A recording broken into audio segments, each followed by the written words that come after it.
Assalamualaikum warahmatullahi wabarakatuh. Anak-anak sekalian, selamat bertemu kembali. Kali ini Pak Husin akan menyampaikan materi sebagai lanjutan dari materi-materi kemarin. Namun sebelumnya, seperti biasa, marilah kita bermunajat, berdoa kepada Allah Subhanahu wa Ta'ala. Mudah-mudahan apa yang kita pelajari ini benar-benar bermanfaat dan membawa barokah bagi kehidupan kita, baik di dunia maupun di akhirat. Dengan membaca surat Al-Fatihah satu kali, mudah-mudahan ilmu kita benar-benar bermanfaat dan barokah. Al-Fatihah. A'udzu billahi minasyaitonir rajim. Bismillahirrahmanirrahim. Alhamdulillahirabbil alamin arrahmanir rahim maliki yaumiddin. Iyyaka na'budu wa iyyaka nasta'in. Ihdinas siratal mustaqim. Siratal ladzina an'amta 'alaihim ghairil maghdubi 'alaihim waladdallin. Amin. Anak-anak sekalian, alhamdulillah kali ini kita akan berbicara tentang bangsa dan negara, yang mana kita hidup di dunia ini, Allah, Tuhan menciptakan kita ini dalam bentuk suku-suku dan bangsa-bangsa. Nah, kemudian pengertiannya apa? Mari kita lihat hakikat bangsa dan negara serta unsur-unsur terbentuknya negara. Ini akan kita pelajari bersama-sama pada kesempatan kali ini. Dengan kita memahami ini diharapkan nanti yang pertama kita mampu mengerti tentang kedudukan manusia sebagai makhluk individu dan makhluk sosial. Jadi pembicaraan kita pada kesempatan ini akan kita fokuskan itu yang pertama dulu. Anak-anak sekalian, setelah kita mungkin mampu merenung bahwa kita ini manusia, maka yang namanya manusia itu adalah sebagai makhluk individu. Otomatis kalau individu ini berarti di dalam raga dan jiwa kita ini ada. Jadi apa sih makhluk individu itu? Merupakan satu kesatuan yang terdiri dari unsur jasmani atau raga dan unsur rohani atau jiwa. Sehingga kedua-duanya ini merupakan satu kesatuan yang utuh. Tidak bisa kita lepaskan, tidak bisa.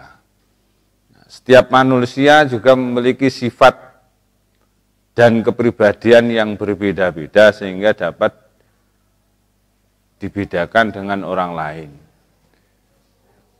Orang yang dilahirkan secara kembar pun ini juga berbeda, baik dari sisi fisik maupun perilakunya. Selanjutnya, manusia dibekali kemampuan atau potensi akal, pikiran, perasaan, keyakinan sehingga kita sanggup untuk berdiri sendiri dan bertanggung jawab atas dirinya agar mampu bertahan hidup atau survival. Anak-anak sekalian, yang perlu dicermati bahwa manusia ini punya jiwa, yang otomatis jiwa inilah yang menghantarkan kita untuk bisa berkepribadian. Kepribadian, kemudian kita mampu mengasah kemampuan, pikiran, perasaan, sedih, senang, gembira, ya, mungkin senang terhadap sesuatu, sedih terhadap suatu kejadian. Inilah kemampuan manusia atau yang berada di dalam diri manusia. Ini. Selanjutnya, mari kita cermati manusia sebagai makhluk sosial. Nah, kalau tadi manusia sebagai individu, ini tentunya tadi ada akal, pikiran, ya, perasaan. Ya. Sebagai makhluk sosial sekarang adalah zon politikon, yang artinya makhluk hidup berkelompok. Selalu ingin bergaul, berkumpul dengan sesama manusia yang lain. Ini dikutip dari pendapat Aristoteles. Siapa itu? Seorang filsuf Yunani yang cukup terkenal. Sudah ribuan tahun yang lalu. Inilah, maka makhluk sosial inilah dikatakan manusia, makhluk yang sehingga itu tadi berkelompok-kelompok tadi. Ya. Ketika manusia ini sudah membentuk satu kelompok-kelompok, akhirnya seiring peradaban dunia, seiring dengan perkembangannya, maka nanti muaranya akan terjadilah yang namanya bangsa. Atau lebih diperkecil nanti ada suku. Tapi kita tidak bahas suku dulu, kita yang pertemuan awal ini, karena dari bab ini nanti kita rencanakan 3 pertemuan. Untuk yang pertemuan awal, ini tentang pengertian ya, bangsa dan negara dulu. Pengertian bangsa sekarang adalah sejumlah orang yang dipersatukan karena memiliki persamaan latar belakang sejarah, cita-cita, dan keinginan untuk bernegara. Berkeinginan untuk bernegara, sehingga disinilah tadi ya kalau kita kembali ke pendapat dari Aristoteles tadi, ya manusia itu sebetulnya senangnya berkumpul, ya, sehingga seiring dengan perkembangan akal, pikiran, dan perkembangan jasmaniahnya, maka dari perkumpulan manusia ini, kelompok-kelompok bergerombolnya manusia inilah, maka ini akan tercipta sebuah keinginan, cita-cita yang sama. Mungkin anak-anak sampai di sini bisa dimengerti tentang tadi apa tentang manusia sebagai makhluk individu, dan yang kedua pengertian manusia sebagai makhluk sosial. Oke, saya kira itu bisa dimengerti. Baik, selanjutnya mari kita cermati beberapa pendapat para ahli. Ini kita coba kita kemukakan 2 hal pendapat para ahli. Ada seorang Jerman namanya Hancon. Ini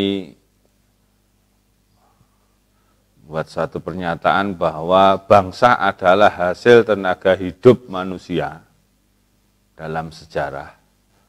Suatu bangsa merupakan golongan yang beraneka ragam dan tidak bisa dirumuskan secara eksak. Ini pendapat dari Hancon. Eksak itu berarti pasti ya. Kemudian ada Ratzel. Ini juga seorang Jerman. Bangsa terbentuk karena adanya hasrat bersatu. Hasrat itu timbul karena adanya rasa kesatuan antara manusia dan tempat tinggalnya. Nah, ini lebih ke paham nanti geopolitik, nanti lebih lanjut di bab berikutnya nanti. Nah, kita tidak usah melebar ke sana dulu. Ini pendapat yang ketiga, ini mohon maaf mungkin anak-anak salah penomoran, sebetulnya ada 3, ada 4 ya. Yang ketiga ada Otto dari Jerman. Bangsa adalah kelompok manusia yang mempunyai kesamaan karakter atau perangai yang timbul karena kesamaan nasib. Ya, kalau di letterlek kesamaan nasib berarti ya contoh saja bangsa kita ini nasibnya juga sama. Kenapa Indonesia bisa merdeka, cepat merdeka? Ini karena mereka bangsa kita ini sadar bahwa kita ini punya nasib yang sama. Ya, punya nasib yang sama. Sehingga meskipun 17.000 pulau, 14.000 bahasa yang sekian banyak bisa bersatu karena ini nasibnya yang sama. Sama apa? Sebagai bangsa yang terjajah. Di sini uniknya perbedaan yang mampu mempersatukan bangsa ini. Kemudian yang berikutnya kesamaan nasib, kemudian karakter, sikap, perilaku yang menjadi jati diri bangsa. Ciri khas yang membedakan suatu bangsa dengan bangsa lain. Ini ada di bangsa kita ini. Kemudian yang keempat ada Ernest Renan, seorang Prancis. Bangsa adalah kelompok manusia yang memiliki kehendak bersatu, sehingga merasa dirinya adalah satu. Ini ada di bangsa kita, sehingga ini jadi kesamaan nasib, hasrat bersatu ini dari beberapa tokoh, pendapat tokoh-tokoh dunia ini kalau bisa kita simpulkan secara global ini ada di bangsa kita ini. Sehingga wajar kalau bangsa kita ini membentuk sebuah bangsa, bahkan tidak hanya bangsa, tapi nanti berikutnya adalah membentuk negara, sehingga bisa kita rasakan seperti ini.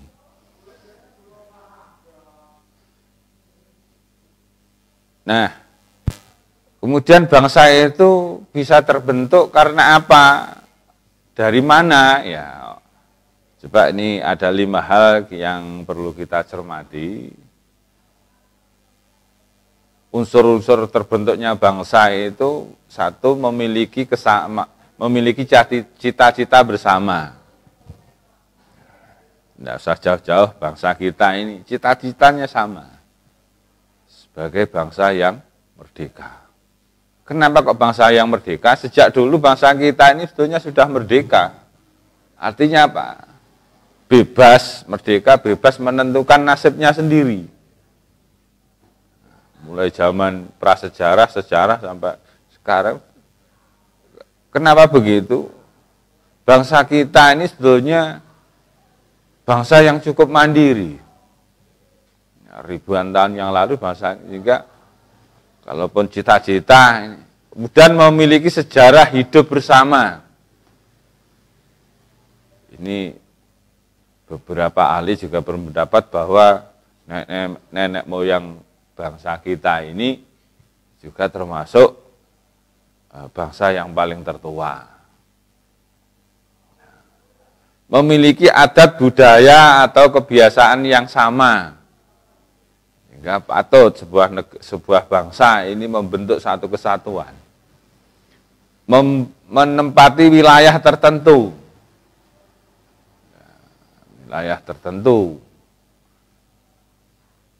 Ya Nusantara ini, wilayah tertentu kita ini, ya Nusantara ini.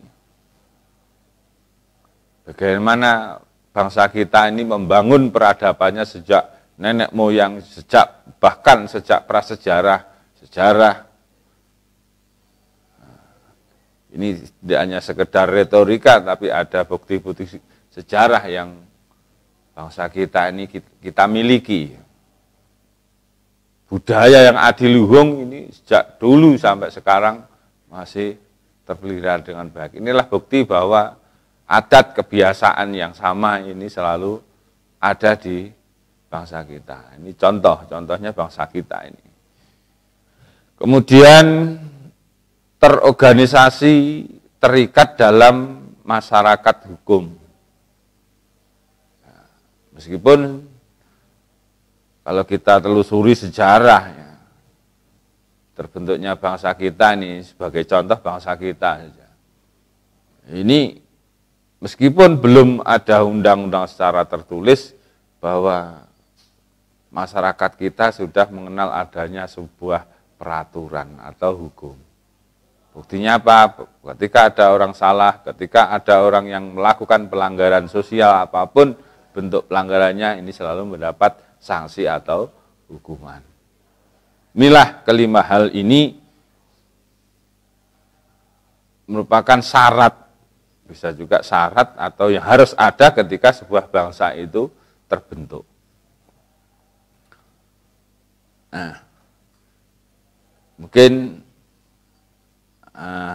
anak-anak bertanya tentang bagaimana terbentuknya sebuah bangsa yang diawali dengan kehadiran manusia, tentunya sebagai pendalaman materi dari materi yang kita sampaikan pada kesempatan kali ini. Anak-anak, saya minta kalian membuat sebuah kesimpulan pengertian bangsa menurut 2 orang ahli ataupun lebih, bisa juga, atau dari keempat ahli itu kamu bikin sebuah kesimpulan, oh ternyata bangsa itu begini-begini, ini silahkan, ya, atau minimal 2 orang lah dari Han dan Kon Jerman, Han sama Otto dari Jerman. Atau tidak hanya membatasi 2 orang, mungkin bisa lebih ya. Mungkin bisa lebih, atau ketiga-tiganya, keempat-empatnya boleh, silakan sebagai bahan kesimpulan. Dan tugas anak-anak nanti setelah kalian melihat tayangan ini, saya minta nanti membuat tulisan dalam 1 lembaran, kemudian nanti dikumpulkan pada saya atau kepada Bapak Ibu yang mengampu pelajaran PPKN untuk kelas 10. Jadi sekali lagi saya minta anak-anak nanti membuat catatan sambil yang kesimpulannya saja dari pengertian bangsa menurut beberapa ahli. Saya kira itu pertemuan hari ini, mudah-mudahan yang saya sampaikan nanti bermanfaat. Mari pertemuan pada kesempatan kali ini kita akhiri dengan membaca surat Al-Fatihah 1 kali, agar apa yang kita peroleh dari pembelajaran ini, dari madrasah ini, dari sekolah ini benar-benar mendapat ilmu yang manfaat, barokah. Ala hadiniyah Al-Fatihah. A'udzubillahi minasyaitonir. Bismillahirrahmanirrahim. Ar-Rahmanir-Rahim. Iyyaka na'budu wa iyyaka nasta'in. Shiratal Wallahul muwaffiq ila aqwamit thoriq. Wassalamualaikum warahmatullahi wabarakatuh.